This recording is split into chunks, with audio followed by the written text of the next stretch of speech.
Thank you for doing that with me. Our guests this morning are a group of dynamic leaders working at the nexus of human rights and loss and damage in different contexts around the globe. Reverend James Bhagwan, General Secretary of the Pacific Conference of Churches, Ramon Peaks, Vice Chair of the Intergovernmental Panel on Climate Change, Ole Andres Bernes, Lutheran World Federation Delegate from the Church of Norway, and Sister Genti, main representative of the Brahmakumaris to the UN in Geneva and Director of Brahmakumaris activities in Europe and the Middle East. We've just gotten word that Christina Chan, U.S. lead negotiator to the Transitional Committee on Loss and Damage Fund, is in a coordination meeting and won't be with us, but we absolutely send her our best wishes and hope for good negotiations in this time. Our plan is to get in at least one round of questions with our panelists, and if there's time to open the conversations to the room, we'll do so. So I'll start with Reverend Bhagwan.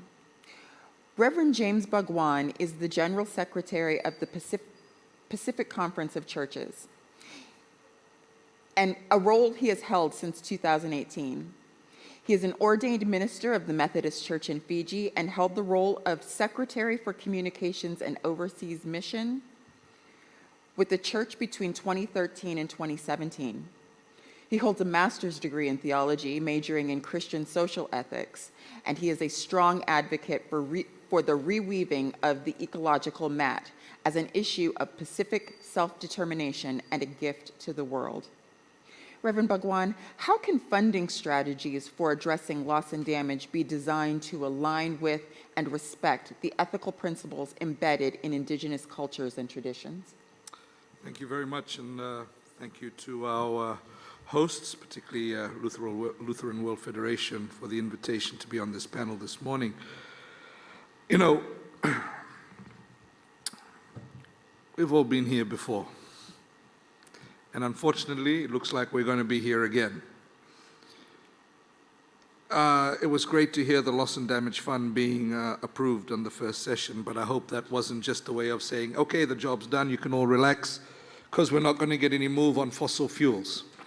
But I think if we are looking at the context of how loss and damage is designed, how the funds are put together, but more particularly for us, how they're spent, I'm starting to become very concerned at the fact that we are starting to see pushback, because now money's sort of coming on the table, that those who are least responsible and most affected are being pushed aside under the phrase or the thinking, everybody experiences loss and damage.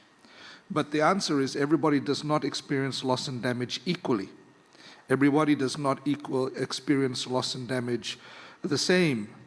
And so for us, from the Pacific Conference of Churches, from the Pacific itself, we look to see how we have our call in terms of the role of, one, Indigenous communities, of which we are predominantly Indigenous communities in the Pacific, what we can offer, and what our voice says in terms of where money should go and how it should be spent. So one is, the key action in this is who gets to decide where the money goes, and who gets access to it. In our region, we are already looking at two options. At the regional governmental level, there is the Pacific Resilience Facility. At the grassroots level, we launched something that was launched at last year's COP called the Cure Finance Mechanism, which has now become a Kato Fund, a basket. It's a way for communities who are right at the forefront and often have to wait a long time to get support, can look to access smaller funds that perhaps are not good enough for governments. But I think the underlying issue for us is that we need, in loss and damage, to shift the narrative from loss and damage funds for survival to loss and damage funds for flourishing, because that is the aim. Our people still need to flourish in the context of climate change. We often ask the question, is a Pacific life worth less than a United States American life, a North American life, a European life? Is our life worth less than your comfort, than your flourishing?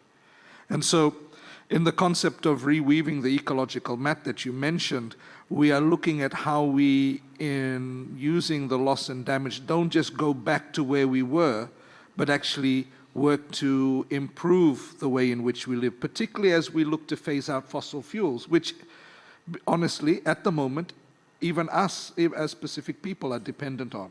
How do we transition out of that? Because we're small, we're able to make those transitions a lot faster, and our governments have committed to that. But it's even re-looking at what we mean by development.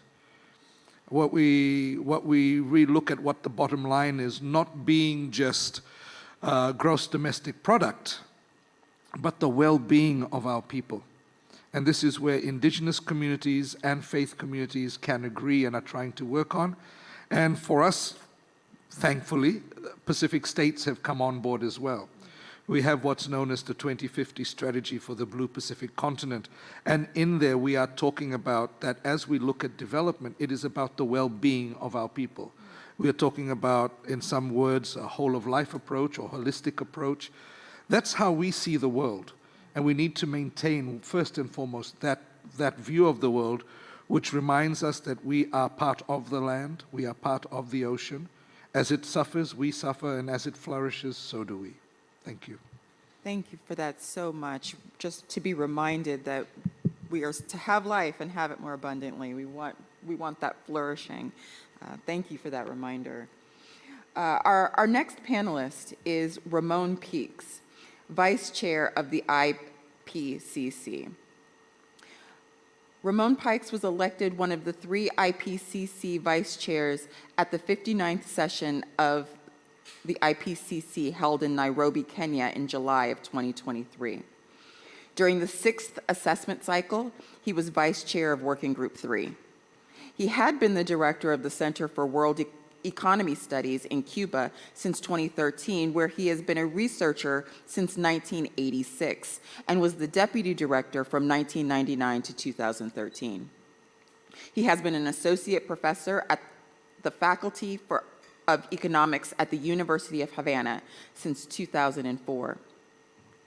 Ramon Peaks holds a degree in foreign trade economics at the University of Havana, a master in social science from the University of Lund, Sweden, and a doctor of economics from the National Autonomous University of Mexico. Ramon, how can the latest scientific evidence, as presented by the IPCC, be effectively used to inform decision-making here at COP, in particular in the design of policies and initiatives related to the Loss and Damage Fund?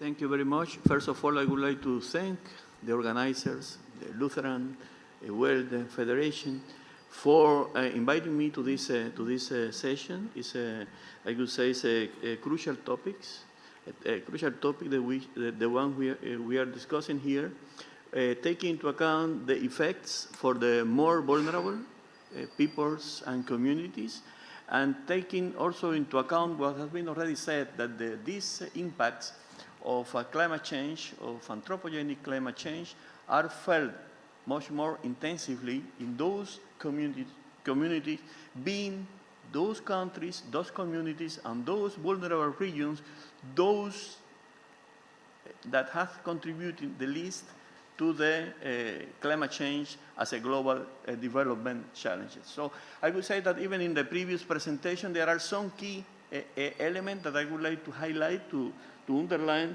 in this context, and has to do with this unequal distribution of impacts, and also of putting development in the center of the analysis, considering, of course, well-being and the different stages in the development of the different countries, regions, and different communities.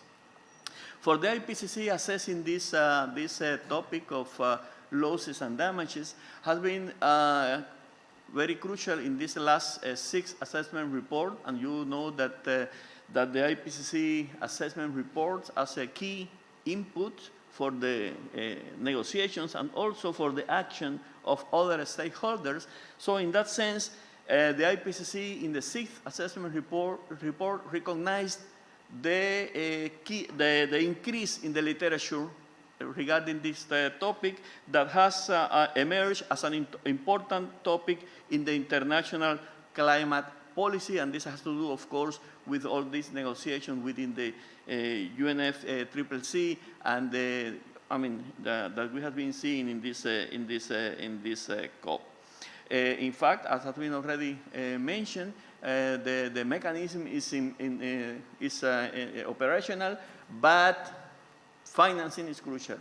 The way in which financing could be allocated to this mechanism is crucial, and then the distribution of these funds also up to now is, I would say, much more symbolic than the significant in terms of in quantitative terms, and the most important thing is how to really increase and improve this contribution.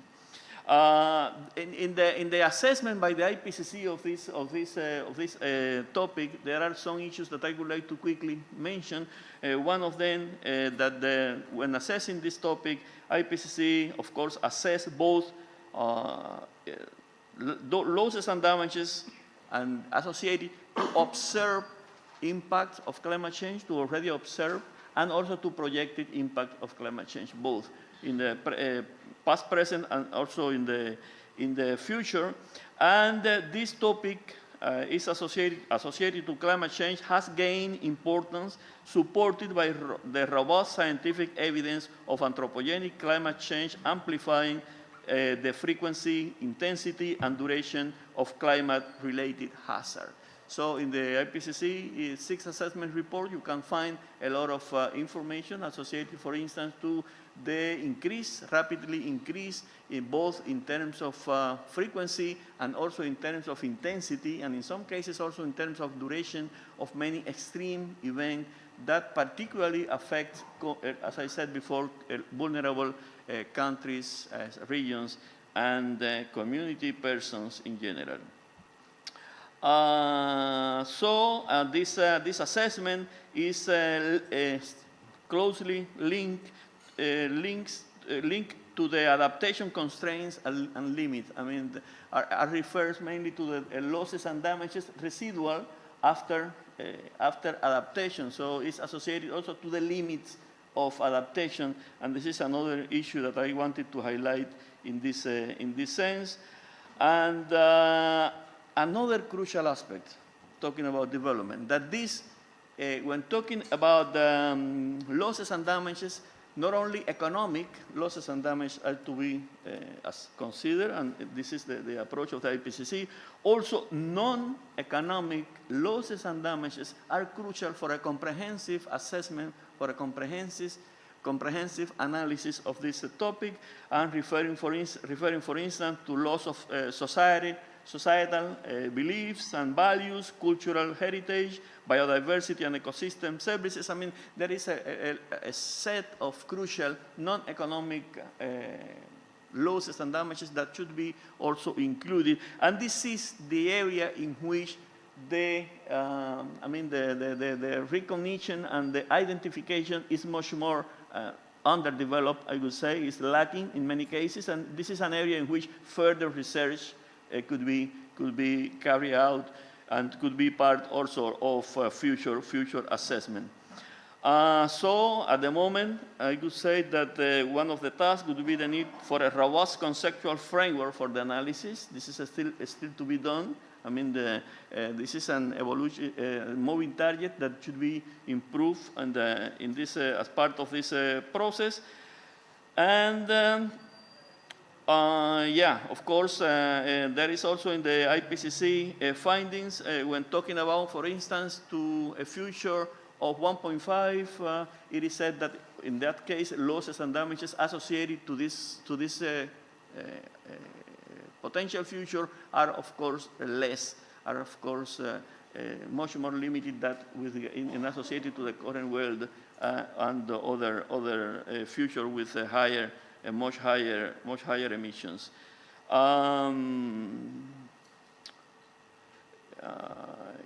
Well, in general, I would say these are the most important thing.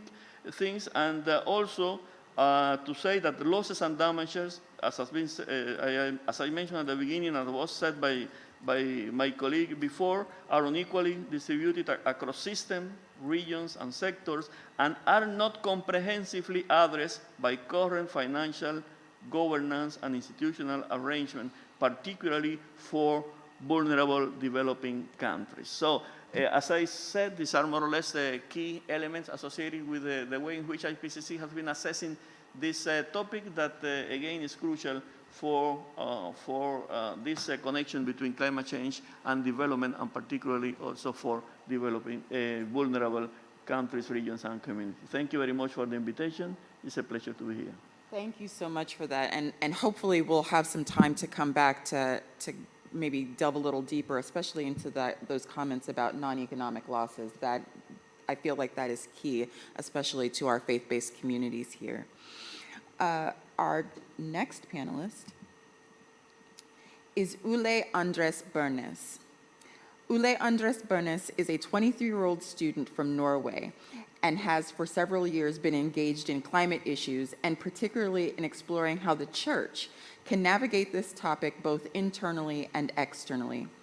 For the past 2 years, he has been an active member of the Youth Council of the Church of Norway, where he has dedicated himself to addressing climate and environmental concerns. He has led a climate case about why Christians should care for the environment for the Church of Norway's Youth Assembly through a year. He now studies theology at MF Norwegian School of Theology, Religion and Society, where he also has a passion for eco-theology. Ule, why is it critical to consider intergenerational equity when designing financing mechanisms? And how can these strategies be structured to minimize negative impacts on future generations? Thank you. So first of all, I think that we are all a team. Both, as you said, we are a team all over the world, the Pacific region, the European region, and all regions. And we are also a team across generations. So I'm a football player, so I really like teamwork. And to work as a team, you need everybody to participate to win. That's crucial. And it's very important to include every player. So that means that we also, in the climate change game, we need to include both youth and adults, also children in educating, and we can also learn from them. And as Jesus said, we're all one body with our skills, and we can't manage the climate situation without using our whole body. So what if you played football and you got switched out? No, you got to know that you're getting switched out after 10 minutes. What would you do then? Well, I guess that probably you will do your best and make as good appearance as you could. So we're really needing both youth and the adults, and either you do your best for reputation or you do it for the team. It's crucial that adults include both their self and their youth. But since this is a team game, you also have to cheer up the whole team, also the young ones. And secondly, as an adult, you're a role model, so what you do will impact the younger generations. But if you are a parent, you probably know that also your children can learn you a lot, and that's the same in this case. Thank you for that. May I ask a quick follow-up question? What specific considerations should be prioritized in financing approaches to address loss and damage particularly in the context of communities disproportionately affected by climate change? Okay, so we know that the loss and damage fund now is approximately $700 million US. And to take this in a perspective, in this autumn we had a storm called Hans in the Nordic region. It was really bad for Norway because it was a lot of flood and wind breaking things. And they have measured that the cost of this Hans will be around $370 million US. That's more than half of the loss and damage fund. So that's one way to see that we need so much more money. And this fund must be a sustainable one because otherwise it will not work. So we have to include both the youth and the adults. We need to include the local people. And as we know now, is that the fund is based on some money that's substantially, but a lot of it is on loan, and some of it comes from aid funds already or from other climate projects. They're just moving money to look green, and that's not what we can have. Well said. Thank you very much for that. And last but not least, one of my COP heroines. I watch you every year during COP, and you're so steadfast. Sister Janti from the Brahma Kumaris. Sister Janti is the director of the Brahma Kumaris activities in Europe and the Middle East. As a spiritual teacher for over 50 years, she has dedicated her life to self-transformation and service to humanity. Since 2009, she has led the Brahma Kumaris delegation to the UN climate change conferences and spoken on many international platforms about spiritual perspectives on the environmental crisis. Sister Janti, how can loss and damage financing strategies integrate ethical and human rights principles to ensure that vulnerable populations are protected and empowered?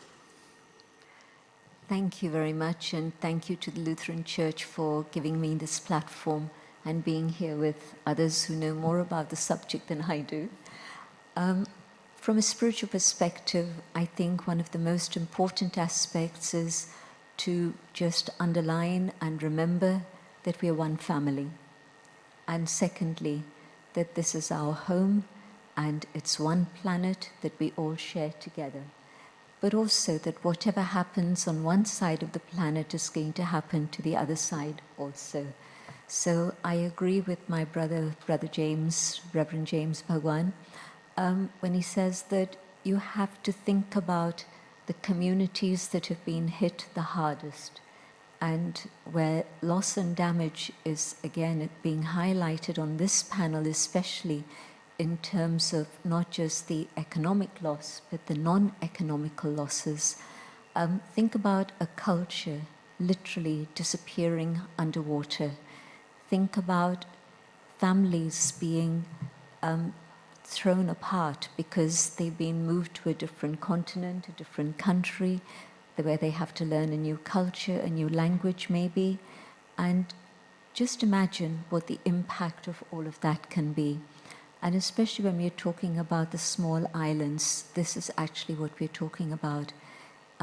We've seen extinction of species, but what we're about to see now is extinction of cultures, which we've never done before, at least not in living memory. I know that in past ages there might have been things like this, but certainly we've never seen anything like this. And so I think that that consideration of communities that are going to be hit the hardest, that has to be taken into consideration in a very major way, but also well-being and flourishing. From a spiritual perspective, if my brother is hurt, that hurts me also. And if I'm hurt, then I would like to have some medication, I would like to have some help to be able to recover. So if I were to think about the golden rule for humanity, do unto others what you would have done to yourself, it means that I have a great responsibility to help those who have been hurt the most and are likely to be hurt even more. And so whether it's Africa, whether it's the Pacific, or whether it's Asia or South America, certainly the global south is the area that's going to be hurt the hardest. My brother mentioned the whole situation with Norway and the impact of one storm. Can you imagine the impact of the monsoons coming to Bangladesh and India every single year without fail? And yes, population is a factor that has an impact, but also the intensity of the storms that come, the frequency of the storms that come to the south. I've been watching this and seeing that it's growing more and more each year. Dubai had an interesting situation just a couple of weeks ago where they had a huge flood. But I believe that that was, I'm told, it could be a rumor, but I'm told it was caused by cloud seeding. So it was expected, it was understood that it would happen. But the scenes from that became viral, and people were really very concerned and upset.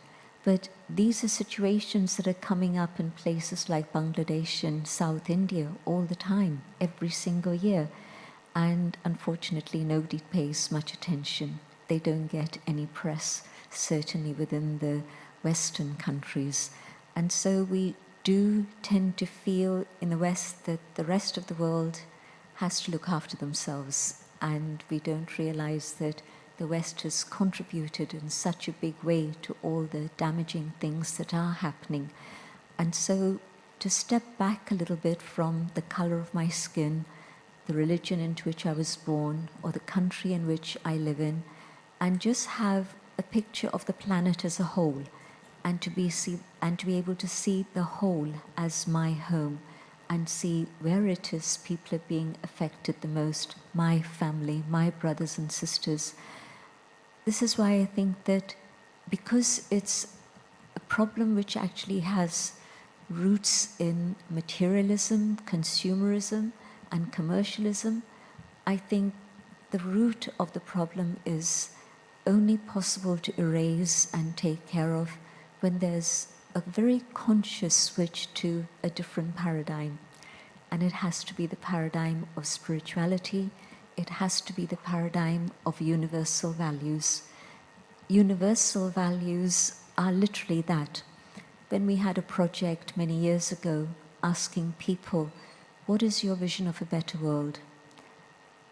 What is your vision of relationships in that better world? What is your vision of not a state? 129 countries, and so people across the world believe in the same values, whatever their beliefs or color of skin may be. That is a reality. We have the evidence. And so I think that to come back to that awareness of values and ethics in which we're able to care and share and be able to support each other through cooperation and collaboration is absolutely vital. Knowledge can be shared within our own system. We have the awareness that whatever knowledge it is, whether it's spiritual knowledge or whether it's physical knowledge, it has to be shared freely. Give you an example. Spiritual knowledge, yes, you understand the principle of that. But we've been involved with renewable energies for about 25 years. And people from our community have gone to other places to show them how to do the same and to replicate, but also improve further and create more. For example, we had what was described by the BBC at one time, the largest solar cooking space in the world based on solar energy. And we taught another ashram the same, and their solar cooker is now the biggest, which is great.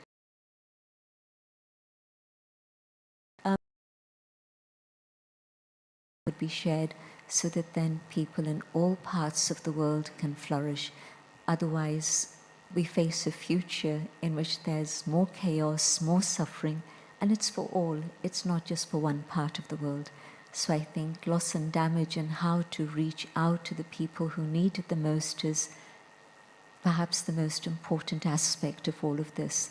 And I'm glad that we have a member of the IPCC here with us to carry back these ideas to the IPCC. Thank you.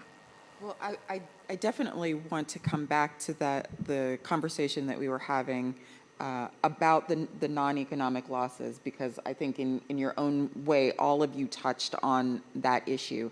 And with the passage of the Loss and Damage Fund early in this COP, there has been an emphasis on putting a dollar amount on human suffering.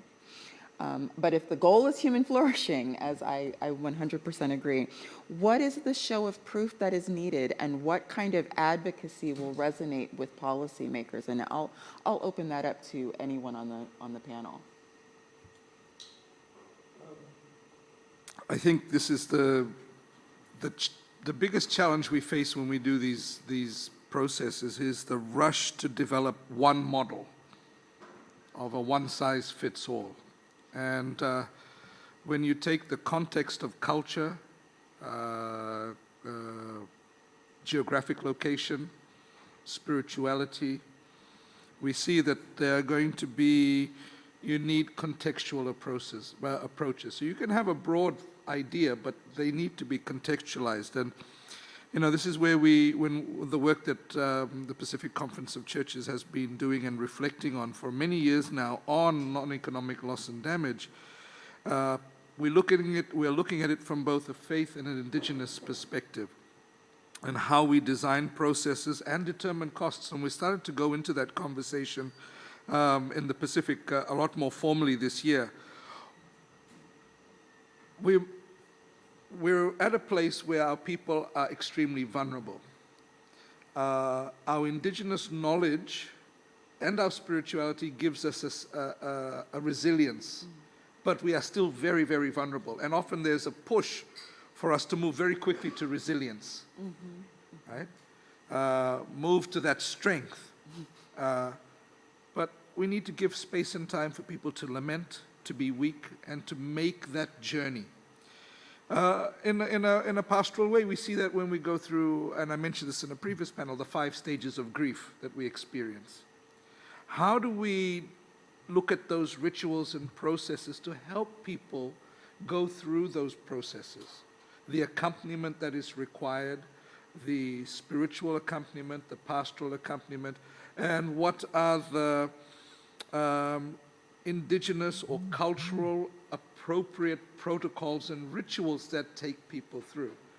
And if you look at COVID-19 and how people responded to that, the grief at loss of life, the grief at loss of community, you know, some communities, their process and rituals is a year long. That means that community needs that space and support for that year long. And you can't expect them to resource it because they're the ones going through it. So developing that understanding and looking at how do we then, according to that culture and that community, determine the costs around it, because only they can tell you what's worth it or not. You know, in one culture in the Pacific, say from Fiji, some of this protocol will use our old whale's teeth that we have, and we symbolically share that around. In some cultures, it's something else, shell necklaces, etc. It's very easy for someone to come and say, okay, how much does the tooth cost? And how much does, and that's how much money we give you. But that's not the way. It's about investing in the processes. And, you know, I really appreciate what dear sister has been sharing about us as family. We are all indigenous to this planet. As much as we are indigenous to our islands or our countries or the land from which we have sprung up or buried our umbilical cords, we are indigenous to this planet. We are brothers and sisters, and it's important that it's about love your neighbor, love your brother, not ask that question, am I my brother or sister's keeper? Because the answer is yes. So it's about investing in the processes, investing time to find out what those processes look like. Thank you.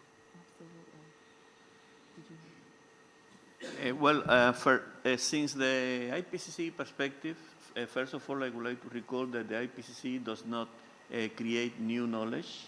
The IPCC assessed existing literature on these topics. So I would say I would encourage the scientific community to go deeper in those aspects that I have been mentioned, in which there are still gaps with regard to a comprehensive analysis and assessment of losses and damages in the context of the discussion we are having here. But there is one aspect which is crucial in my view in association to these non-economic losses and damages, which is biodiversity loss and the connection between climate change impacts and biodiversity loss and the potential adverse impacts for biodiversity and ecosystem services. And this is an area which is crucial because this is closely connected to the cultural values, to heritage, to beliefs of the indigenous peoples and the whole communities. So this is something that should be treated properly. The IPCC assessment report devotes great importance to this connection between climate change and biodiversity, and also IPBES, the Intergovernmental Platform on Biodiversity and Ecosystem Services in the global and the regional reports have been dealing with this and considering climate change and as one of the direct drivers of biodiversity loss. But at the same time, biodiversity conservation is crucial both for adaptation and mitigation.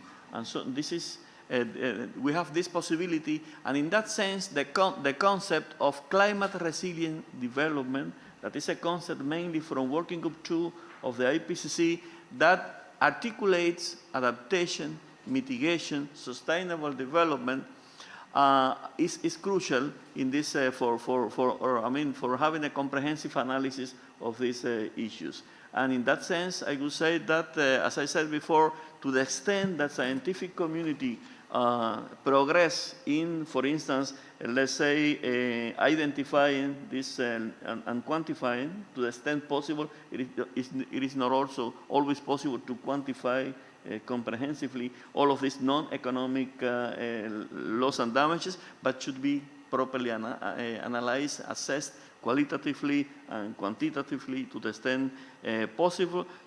So this is something in which a scientific community can go further in this analysis. So I mean, these are the areas I would like to highlight at the moment, but mainly in connection to also biodiversity as another component of the triple planetary crisis in which we are including both climate change, biodiversity, but also pollution as a third pillar. Thank you. Thank you for that. I have one more question for the entire panel. I'm going to start with Sister Genti, but following the answer to that question, we're going to open it up to the audience. So if you want to start thinking about your questions that you have for our panelists, that would be appropriate at this time.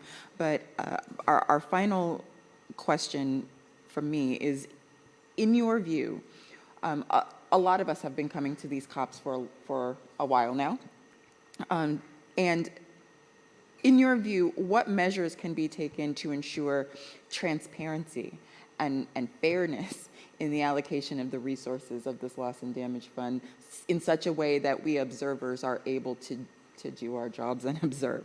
And also foster that international cooperation in addressing climate-related challenges. This is a question about how we can be good civil society servants.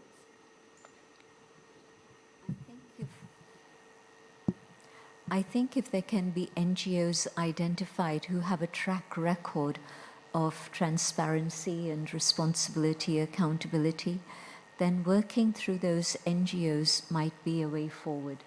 I speak about a very limited experience about this, but whenever there have been disasters in various parts of the world, what we've tried to do as the Brahmakumaris is identify NGOs that are involved and work through the NGOs rather than work through governments because of the bureaucracy that the government requires and so forth.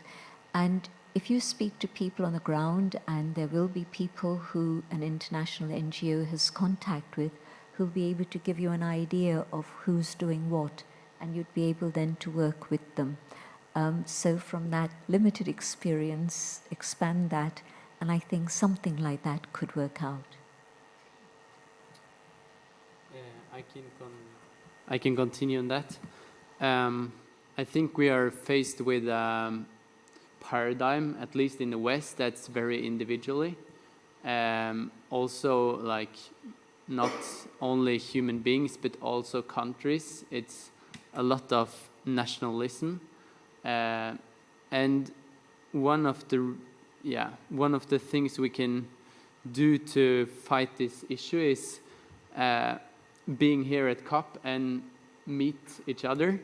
For me, it's my first time here at COP, and I met so many great people from all around the world on the metro and in panels and everywhere.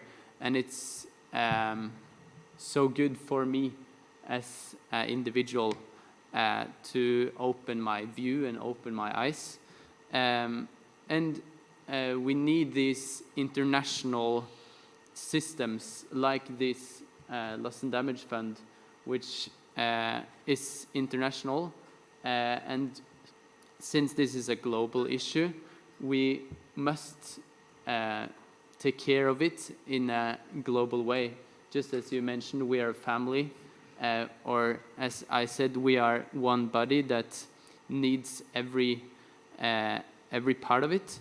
And we also maybe need more cooperation between borders or across borders on international laws and international funding and financial things. For instance, if we had an international law that you got to pay taxes for your pollution, as mentioned earlier on COP, that if we have taxes on people doing pollution and companies doing pollution, this money can in one way come to the loss and damage fund and to the adaptation fund, because if you are destroying the planet with driving fossil fuel cars or other worse things, then it should be like the price you pay should go to the global and not to just your country. So that could maybe be solution. Yes, I would say this is crucial. I mean, this issue of transparency and engagement are crucial in dealing with these issues. The IPCC Sixth Assessment Report recognizes the variety and the diversity of actors associated to climate actions. And I would say that the point here is to have each of those actors really involved as part of this, let's say, following the whole process as a guarantee for transparency in the implementation of the agreed, agreements of these COPs and agreements of different negotiations. But also I would like to highlight the point that this assessment report also recognizes financing and cooperation as two key enablers of climate actions. And particularly Working Group 3 highlights the following message, that unless we have immediate, deep and sustained emission reduction, the possibility, for instance, of limiting the warming to 1.5 degrees Celsius would be out of reach. And in that context, for instance, the limit for adaptation could be much more fast reached. And in that context, the possibility of losses and damages, not only for human but also for natural system, could be increasing in that context. So I mean, this is a whole package that has to do with the futures and the need to being much more proactive in terms of the climate action. Of course, the IPCC identified the implications, negative and positive implications of the different futures. But in that sense, I would like to highlight this, the main conclusions for the working group with regard to this potential, but also limit or different factor limiting this concept that I mentioned at the beginning of climate resilient development, which is very relevant in this kind of analysis. Thank you. Actually, I think this system is wrong altogether. The system is designed at a political level. If you're not part of the political system, you're outside. That's why there is a difference between pink and yellow badges. And even if you have a pink badge, between a pink, a bronze, and a platinum badge. Depends which room you can get into. So I think we need to flip it on its head. I really think we need to flip it on its head, because then it all becomes all about gatekeeping. What we have tried to do at the Pacific Conference of Churches, I acknowledge the presence of our daughter from the Marshall Islands, our climate justice enabler from PCC, Betty here. Betty is Marshallese. She's badged by the Marshall Islands. I'm Fijian, I'm badged by Fiji. Okay, it's party overflow, but we have access into rooms. And that's because our people are all on the same side. We fight on issues when we get back home, of course.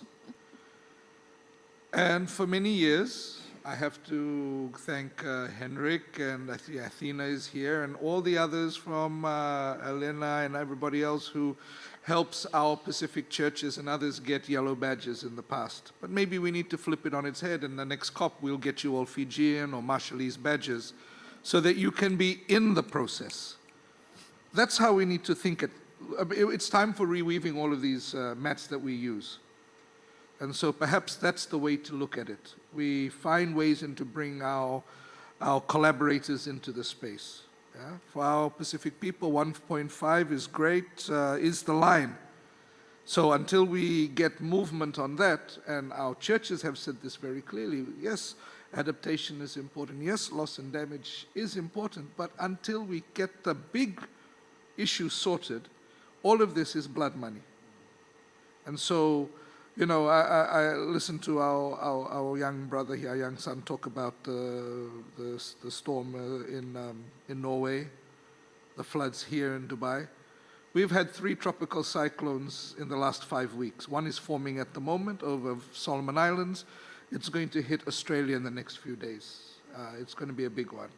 Maybe then they'll join the Fossil Fuel Treaty Initiative. But that's not divine intervention, of course. But the idea is, here that we need to change the way in which we do things. And it's not only the system out there, it's even the way we collaborate in here. Because we are the same people who are together every year. Right? Let's shift that change also and start working more closely together. Thank you. Thank you for that.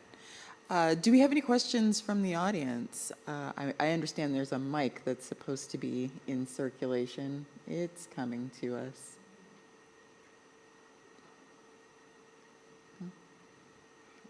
Let's start there. Henrik, you're putting your hand up for a badge already. Right? Yeah, please give me the pink badge for next year. No, thank you all for the panelists, from all panelists. That's really great to hear from all of you. What I was thinking about the loss and damage, we have been fighting for that, and of course, that's a regular thing. We fight about money. Who's going to get the money? And look for it so it don't go into the same pockets that it came from, that we are fearing. But when we talk about the non-economical loss and damage, I've been doing this for some years as well. But how do we get that into treaty, and how do we get that operational with a non-monetary loss and damages? I heard indigenous people earlier today also talking about the monetary values that is ruling all of this. And we seem to forget the well-being, we seem to forget how do you flip that into this discussion?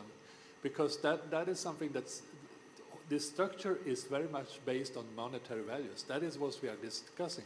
How do we get the other values in that is non-monetary, that I think that faith communities can do something to do about? But could you elaborate? I give this question to all of the panelists, if you would like to elaborate, and especially from the IPCC side, it's very interesting to see how you could involve this in this treaty or discussions. Go. Yes. We are going to take one by one. Why don't we take 2 or 3 questions, and then we can send it to our panelists. Christine, if you want to. I'm sorry. Okay, thank you very much. I'm Vincent Ondieki from Christian Aid. So my question was simply, Reverend James Bagwan talked about investing in processes. And it really drew my attention. Which processes are we talking about? Are we looking at processes? Are we looking at processes such as therapy processes for communities that are affected? Just to understand these processes that we are investing in. Thank you. And if maybe we want to get one more in the back there. My name is Maria Bard from Element International. My question is also for you, Reverend James. I mean, you triggered my interest when you said we need to flip it around. And you said we need to change the way things are. But I would like to hear you elaborate more on what that actually means. But quite often in these panels, we say we have these ideas, and then you say it to, you share the ideas, and then you want to know how. How would we do it? How would you see that actually happening? You started by saying something about bringing, changing, flipping it. But how can we do it even more effectively? How can we go one step further? Also to ensure that people who are not here could come and actually be invited into the table. Maybe the others could comment on that if that would resonate with anyone else.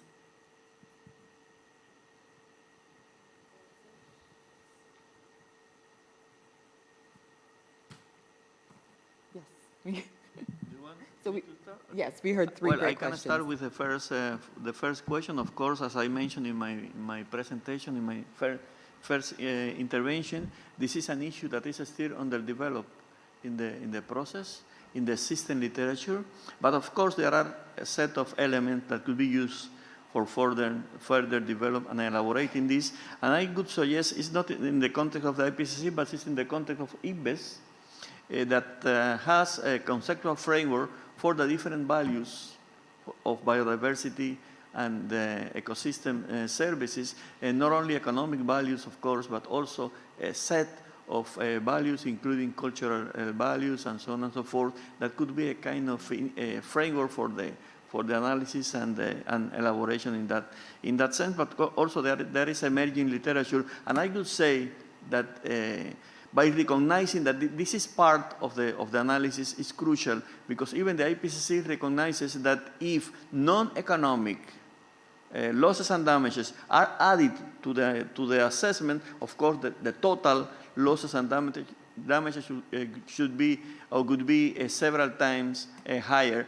and this is something that is very relevant for any analysis with regard to financing and with regard to other kind of processes. So at the moment I cannot provide. I could say that we are not going to solve this in this session, of course. This is something for thinking, and this is a task for us to take away out of this session on how this aspect could be properly being instrumental to the operational of this mechanism that has been in principle accepted, and also considering the relevance that for the organization represented here, but also for the whole local communities and indigenous peoples, this kind of analysis are included. But because in many cases, not only the literature, but in many cases, some of the actors involved in climate action mainly look at the economic aspect, and this is a discussion that goes further indeed and is much more complex. Reverend Bhagwan, I think we're looking for action plans from you here. Okay. Get your notebooks out and start preaching or lecturing. No. Look, in terms of the processes, this is ground-up approach, okay? And so the ideas that we are coming up are based on the experiences of those practitioners on the ground that are dealing with affected communities today. It's based on the conversations we have with them. So we have communities that have to be relocated because of extreme weather, and then they have to be relocated because of rising sea levels. They're still in the process of dealing with the trauma of the extreme weather patterns that they've experienced in terms of flooding, etc., and then they have to be relocated again because of the rising sea levels. And it's those experiences and actually paying attention to those experiences and working in those spaces that give us an understanding of the processes that are involved, of what is working and what is not working. Okay? So it really has to be from the ground up, and it means coming and listening and paying attention to what's happening at the ground. And that's what we've been doing at PCC. Now we've started taking that into our regional space with our countries. We had a loss and damage Talanoa dialogue in June this year at a regional level, and we start to bring this into the conversation. It's also new for our governments because they've been so focused on 1.5 or so focused on actually trying to get money out of the adaptation fund or fighting for the loss and damage, that these areas they focus on the high level stuff. We're the ones bringing that in from the ground. So I think in terms of working with practitioners and looking at those issues, and we're starting to see that now, where we're starting to get that information. It means that you have to accompany communities, and you can't go in with a preset notion. You have to go and work with what they're going through, and that takes time. So we have started that work in a number of communities now that we are engaging in. I think in terms of sorry, what was the question again from the second one? Is she there? Action? Okay, I'm trying to see who asked the question. Right. Yeah, in that redesigning, and please excuse me, I'm not speaking from a place of ingratitude or any of that sense. I'm just speaking from how we see it from our perspective. For so long, the ones most affected get invited into the space. Right? If it wasn't for the World Council of Churches thinking about us, many of us would have never entered into this space. So how do we change that? How do we change who holds privilege and power? How do those who hold privilege and power change and release that? Right? So in terms of developing strategies and programs and then inviting others, how about we change it and actually let's work together on the strategy.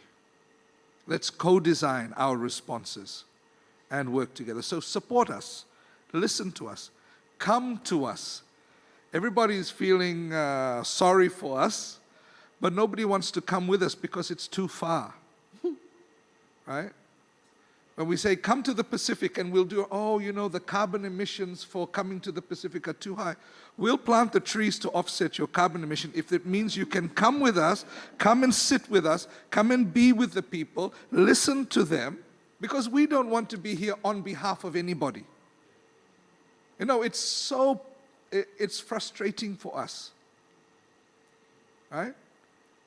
We say nothing about us without us, but the people who should be here are not, so we reluctantly come and speak on their behalf.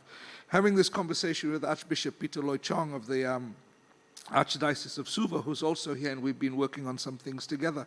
And we're saying, in all of these plenaries, where are the voices of the people who are really affected?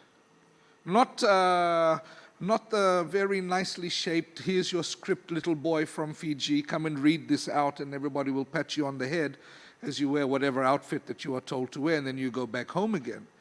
But where is the people coming and telling the story? Because we all know, because we come from that faith and spirituality, that all of this exercise right now is head exercise. That's why we're talking about money. But if we get the real people who are telling their real stories into that space, all those hard hearts will melt. And that's what they don't want.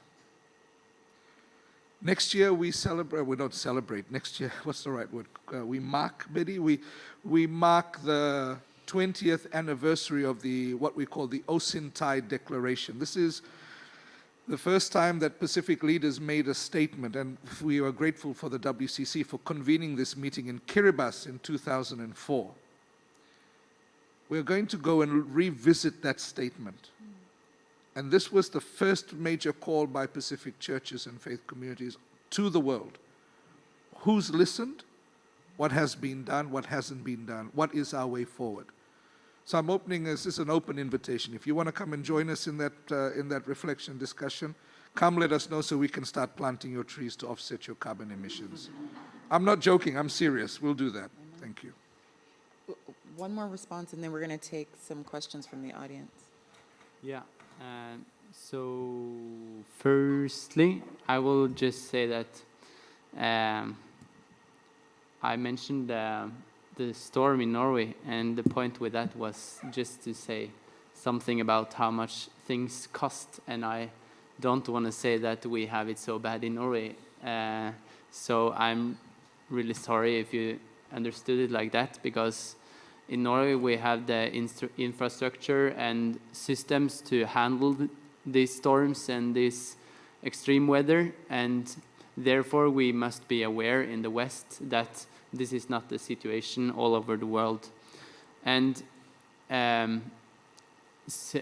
you asked about what about the things that can't be replaced with money.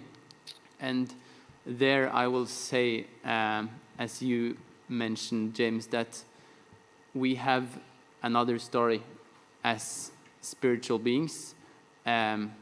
We can come with another story of life than money, and that both to those who are harmed and to politicians, we can come with another story about what's really important with life, and their money have no chance when it's set up to, in my way, the God and yeah, the spiritual life.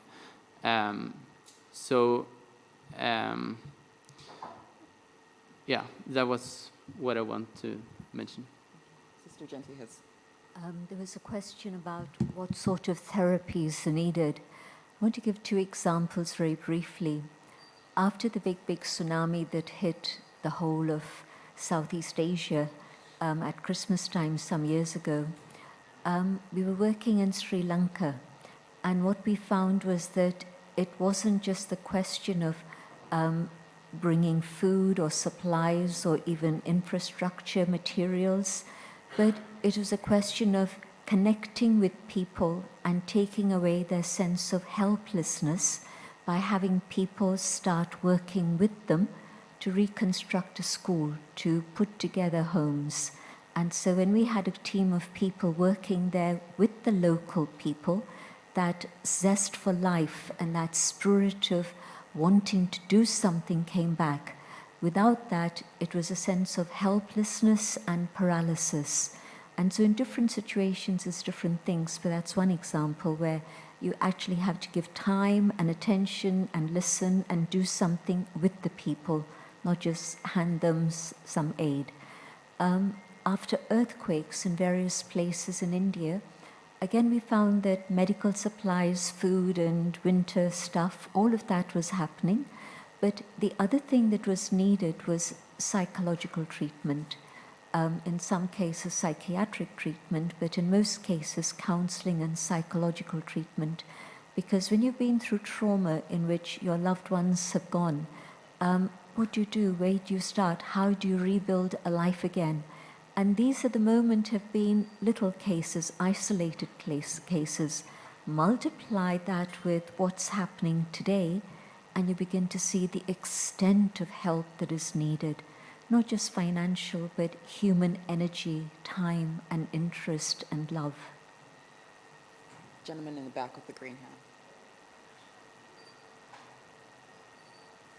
Okay, thank you. My name is Dr. Tinashe Gumbo from All Africa Conference of Churches. I had not planned to ask any question because I was in full agreement with all the contributions, but someone has just sent me a text and said, please share our story from Africa.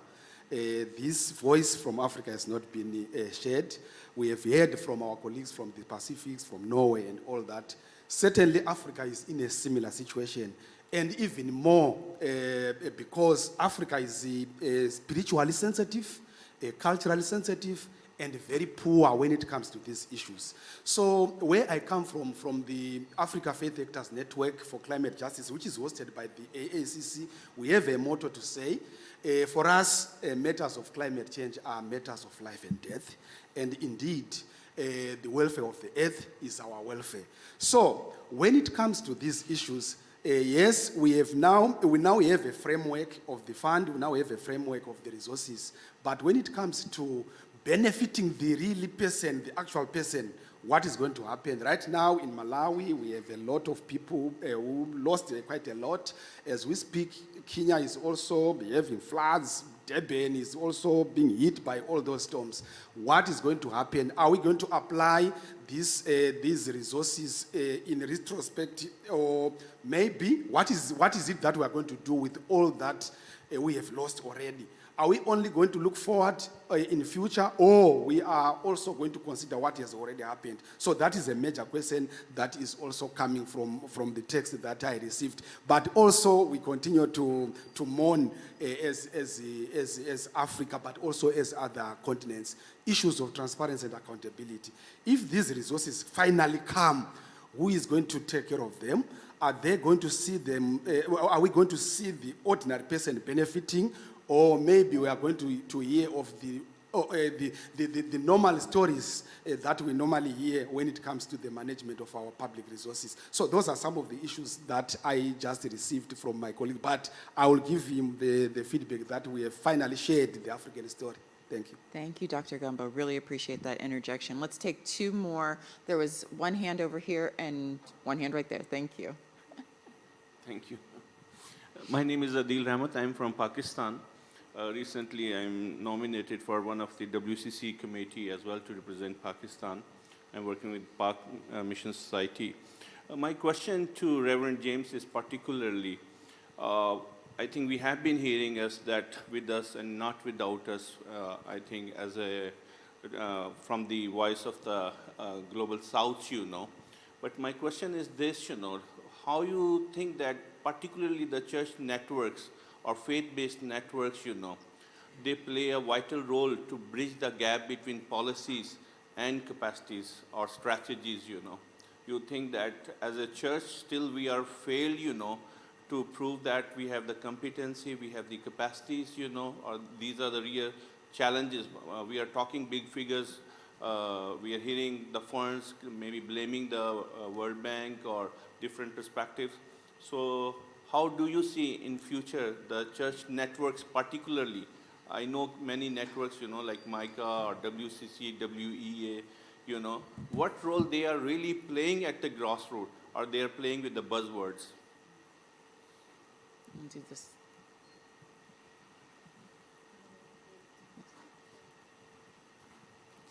Thank you so much. Before I ask my question, I want to thank you all for your interventions. And I'd also like to just reinforce the idea of the non-economic loss and damages not being able to be met with a monetary cost.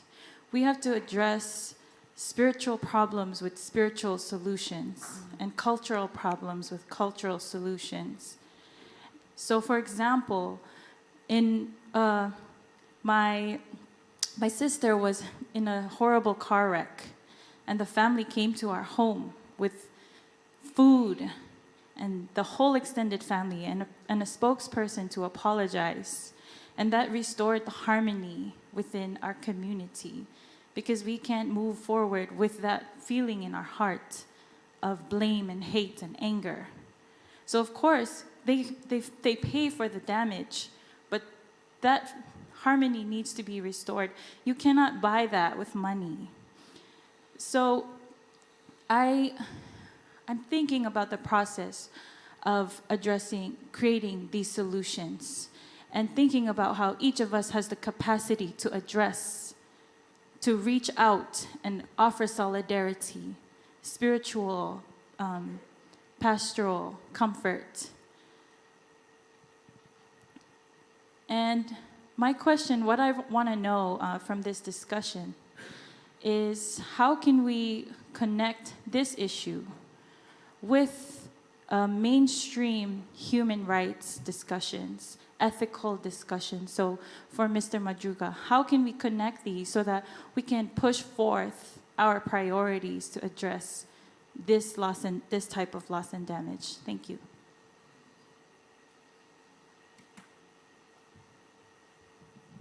Okay, thank you again to the participants in this round of question and answers. Firstly, I would like to refer to the intervention by our African colleague, and I would say that this, as was mentioned in the first intervention of Reverend James, is this analysis need to be necessarily context specific in many cases, and the local scale is very relevant when analyzing each of these issues associated to impacts and vulnerability. So it's very important to have this kind of information with regard to the different regions, with regard to the different countries.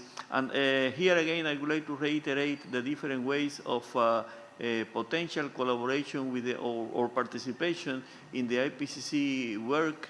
There are several channels through which your organization could be involved and in a way or another contributing with inputs to this assessment. Firstly, is through the literature. As I said before, the IPCC does not create new literature, but assess existing literature.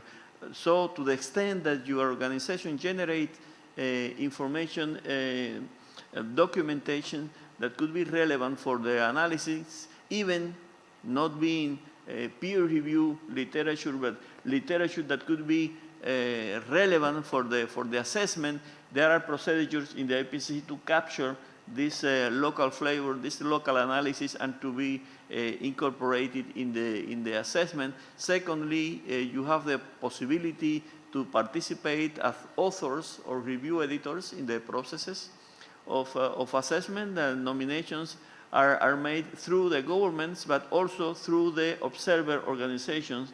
And observer organization to the IPCC is a potential way for also participating. And finally, the participation of reviewers, both reviewers and reviewers with the governments, in the 2 rounds of the reviews for each of the drafts of the IPCC is a good. It's also a possibility to provide examples and to document these different regional and local experiences, which are crucial in my view. With regard to the second question, and in a way or another has to do with this also this other question of how to fill the gap between policies and capacity, but also in association to this, again, the non-economic losses and damages and the connection with the ethical discussion. I would say that the possibility of your organizations in terms of increasing awareness and education with regard to many of these topics is crucial. And this is not one and forever. This is not something that should be done only in one occasion. I mean, this is something, as I said also in my first intervention, which is a moving target, and necessarily we need to be all the time constantly updating the existing information, contributing with different experiences to this awareness and education. And this is one of the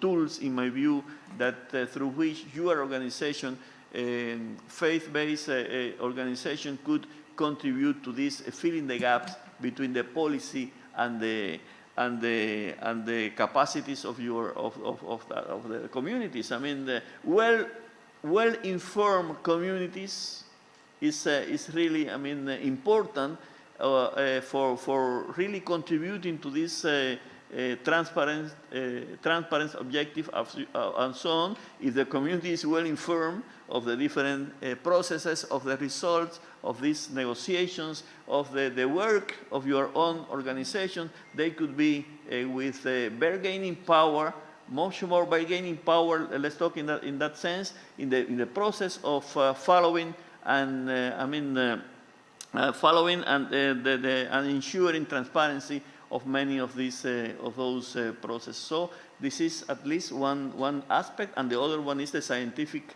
contribution of your organization to this let's say the IPCC or the IPBES assessment. This is another way of visualize the reality of your communities, of your regions, of your countries in the global report, and make visible, much more visible, all the constraints or the limits of adaptation in your regions. And I mean, so the invitation is to be much more engaged practically, both in terms of scientific contribution and also awareness and education in your respective places.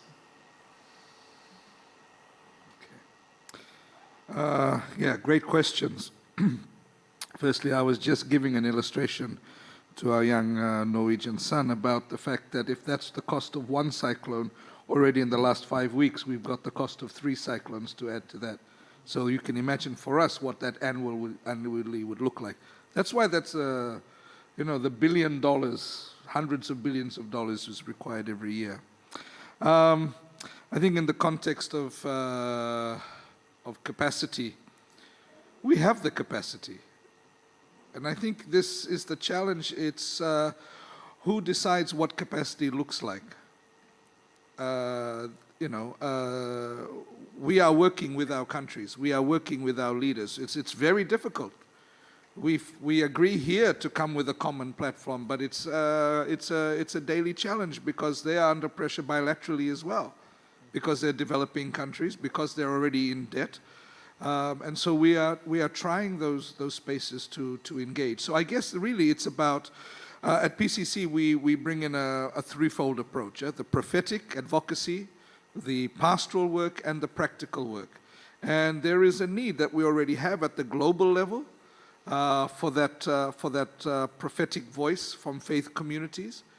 But there is a need for us at the community level to be doing our pastoral and that practical aspect in between, where we bring that all into a policy space. And we work very closely with our civil society partners.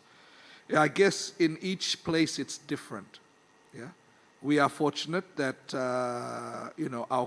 our region is a predominantly very strong in the faith, very strong particularly from a Christian perspective, but recognizes the value of faith and spirituality. So even other faiths and spiritualities have space to engage.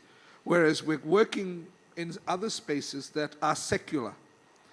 So maybe that's that thing that needs to happen, is looking at what capacity can come from our space, because it's 2 different worlds we are talking about here.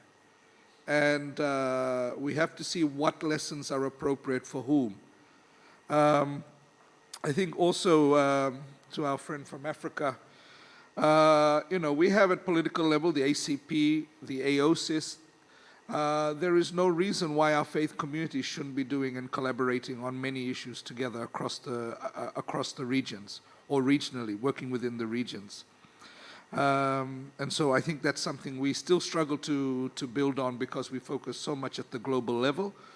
in terms of human rights and ethics. We have a special human rights special rapporteur now on human rights and climate change. And Ian Fry is a son of the Pacific. He carries a Tuvaluan passport. He understands our lives and our reality. And it's about getting those conversations in. And his reports are very important in that sense. There is the right to a clean and healthier environment, which has been already affirmed at the General Assembly. And our Pacific people have taken this advisory opinion to the International Court of Justice. So weaving in those mechanisms, but also the fact that we are also talking about here in the context of ethics, the moral and ethical duty of people at individual level, but as we often say in the faith space, it's not only about individuals, because then it becomes, again, right back to individualism. It's at social and community level. How do we mobilize the ethical, give that ethical push to our communities and to our social, in our societies? And what Betty has shared in her story today is an example that loss and damage is not just about compensation. It's about restorative justice. And that's the angle that we're coming from. Because in our communities, the key process that we use is the aspect of restoration of relationship. So we seek restoration of relationship between humankind and the environment, creation, right? We are not outside of biodiversity. I was in a session many years ago on something else, and a person asked us to close our eyes and visualize biodiversity. And then people answered what they visualized. And everybody saw it as looking from outside in.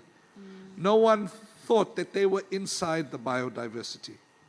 And so when we talk about the restoration of relationship, yes, it's the compensatory financial aspects, because that's a heavy push to also bring people back to the phase out of fossil fuels.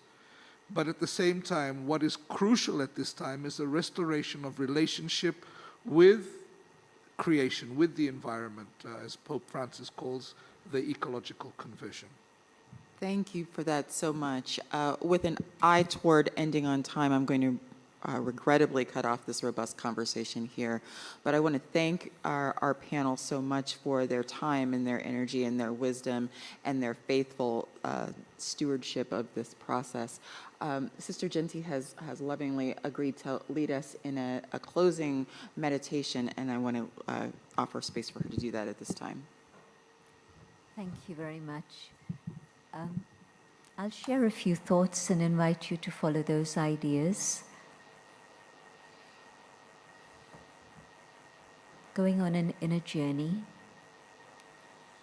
I reflect on the things that we've been hearing about: loss, damage, justice, compassion, love. And I realize that each one of us has so much to offer from within.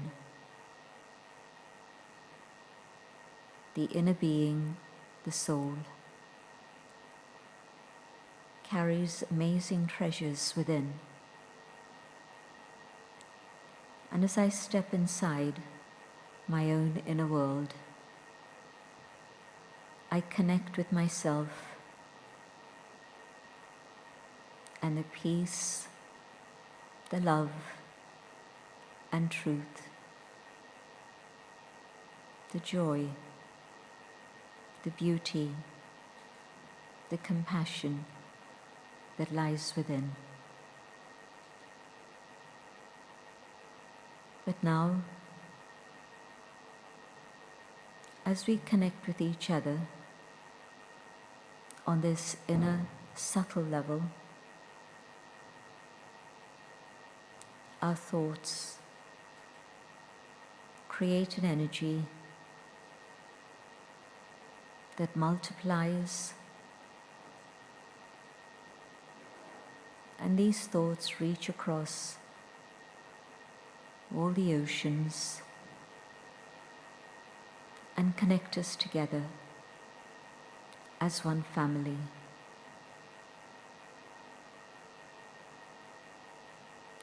And in the presence of the divine, our thoughts of love and peace heal the wounds of the past and offer sustenance and support for the future. And these vibrations reach out to all forms of life and to all the elements of nature.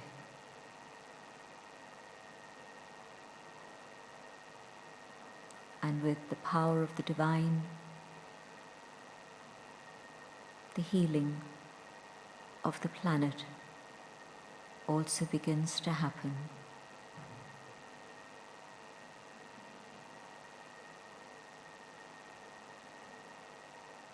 And together we move forward towards a better world of harmony, of truth, of justice.